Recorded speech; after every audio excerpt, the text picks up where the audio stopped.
setup of the Tapo Smart Remote Dimmer switch. Probably best to do this before you actually put it up, since you have to peel that tape off the back. So besides peeling tape off, you also have to have a compatible Tapo hub of some sort. Once you have all that together, you're going to open up the Tapo application, press the plus sign in the upper right hand corner, and then select add device. So we're going to say this is a switch or button, and this particular button is the S200D. Select the hub that we're going to attach it to, and then we're going to come around here and remove the tape. There actually is a blinking LED light there. We're gonna hit next, and it's probably gonna ask us, is that blinking? We're gonna say, yes, it is blinking.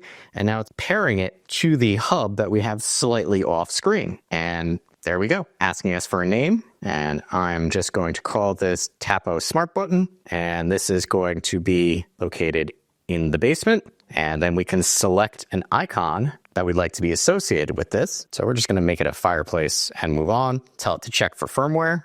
It does have firmware, so we're going to select update and let that run. Firmware is done. And then placement guide. So placement with the wall plate, placement without the wall plate, no wall plate, several different options. Or we can go back and say with the wall plate, and it's going to kind of walk us through doing it with the wall plate. And once we do all that, our button should show up in all of our devices, which is down here in these switches. So there we go. That was setup.